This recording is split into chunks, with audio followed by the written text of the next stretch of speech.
Turning attention now to what's playing out in America the last 6 days. A high-stakes political gamble playing out in Trump's America. One critics say is less about public safety and beginning to be more and more about power. After a wave of immigration raids swept across Los Angeles last Friday, chaos followed.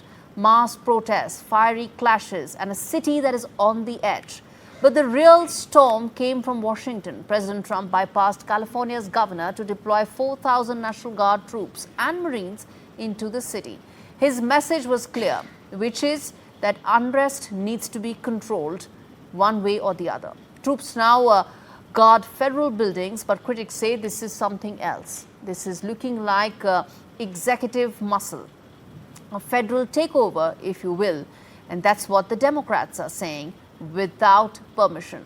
Now let's break down the numbers. There are currently more federal force deployed in Los Angeles than there is in Syria and Iraq combined. But Trump, well, he's going all gas and no brakes. And he's hinting at more such deployments. And analysts warn that Los Angeles may be the first, but not the last, as to how this will go on in terms of a federal crackdown. Even as deployments may continue, but it seems that riots and protests are not ending. This is turning out to be the real face of First World America. And let's get those questions that we are now going to pose to our experts. First up, New York, San Francisco, Philadelphia, Atlanta, Chicago, all those places where those protests are unraveling and continuing. What does this mean? Why are Marines now enforcing civil immigration law, as I said, in multiple places? Next, what triggered the military-level federal response by the Trump administration? Are riots the new normal in First World America? Why Trump has deployed more soldiers in Los Angeles than in Syria and Iraq combined. Let's get in two voices. But first up, let's get in David Sofair, who's joining us from Washington. He's a Republican strategist. To put some of this in context, David, I'm sitting here in New Delhi, and what I remember is that when riots used to happen, when protests used to happen, we used to get global lectures about how freedom of speech, right to assembly, right to peaceful protest should all be acknowledged and given, because that is what needs to be given. Suddenly the tables have turned. Do we get to preach now?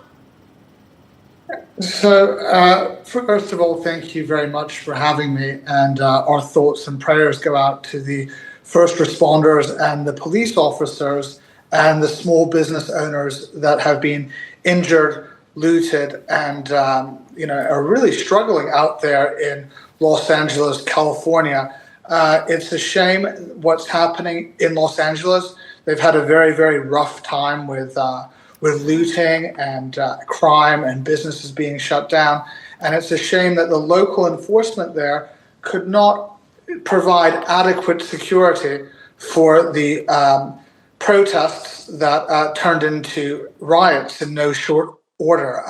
Nowhere under freedom of speech, which we always advocate for, does that give you the right to throw rocks and projectiles at first responders or the police or the military. Now, Karen Bass is the mayor of LA. She has a history of... Yeah, I'm listening to you. She has a history of decriminalizing crime and not having adequate security at these, Okay, protests so you are making... They go into riots. So that's where we are. So it is a good thing, and this should be you are making a case thing that we have public security and safety there to protect American citizens, and also the protesters as well, because the peaceful protesters there aren't safe as well, as you can see on TV. Okay. Philip, you made a case for... Right, okay. David, you made a case for why these Marines and these National Guard and these soldiers should be deployed. But my question is still the same, and it's the simplest question, and I'm going to put that to Philip. Philip, do you think people like us in India, who've long heard long lectures about how we don't have freedom of speech, how we don't have freedom of expression, we don't allow right to peaceful protest, right to peaceful assembly to our people. Do we now get to preach, all of you? At least I believe I have earned the right, after hearing earfuls for decades, that we should now be preaching to all of you how protests should now be handled? You're on mute. Sorry. Yes. I thank you for having me. And I believe one of the things that obviously Americans have been preaching is that we have the right to free speech and we have the right to protest. I think that that's true. And so when we have instances like this where free speech, freedom to protest, those things are being quelled and squashed by military force, I think that in some cases you do have the sort of, I guess, as you would say, the right to preach in that aspect, because we should not be. Now, I don't agree that we should be rioting, however, but I do think that using military force to quash protest is the wrong way to go. Mm-hmm. Interestingly, I'll tell you, the last time President Trump was in India was in January 2020. And that was the time when in Delhi riots were taking place about a legislation that the Indian Parliament had passed. And because of that, there were riots that followed, and President Trump did make some comments.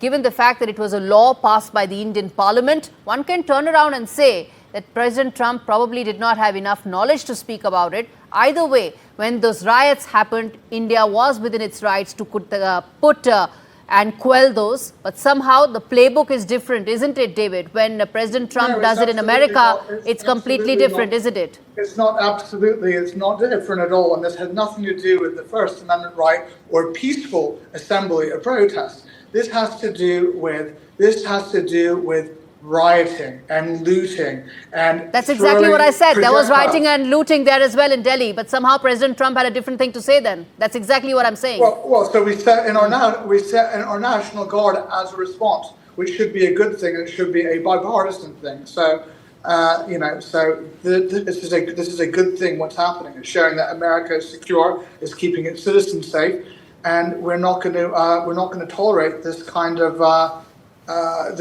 crime. Let's call it what it is. I mean, there's nothing patriotic about this. This has nothing to do with looting and vandalism and burning and coming after first responders. Has nothing to do with protest or your First Amendment rights. These rioters don't actually have these rights, because they're committing felony crimes against first responders and Americans, and it's not safe. So we are the party of safety, which is a good thing. Okay.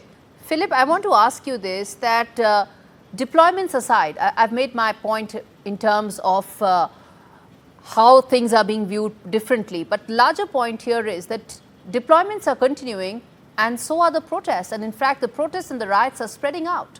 How do you see this now going from here on? Yeah, well, I just want to also say that I do agree that people should not be placed in danger. But I do want to say that for a lot of people, it seems like when military force is being used to sort of quash freedom of expression, and I think it's also important for people to, especially for your listeners, to understand that Los Angeles is a massive, massive city, and these rioters, as they're are being called, are a very small sort of, it's happening in a very small sort of area. And so when you have these massive deployments, which are taking up more than what I think the Pentagon announced, that it'll cost more than $138 million to deploy both the National Guard and the Marines. When you look at those sorts of things, you're not sure if all of this use of force is completely necessary. Necessary or not, it looks like it's not sufficient for sure at this stage, simply because protests and riots are increasing, aren't they? Thank you so much, gentlemen, for joining me. I'm going to address this story maybe again tomorrow, as it looks like this is far from over. Thank you so much for joining me today on India Global.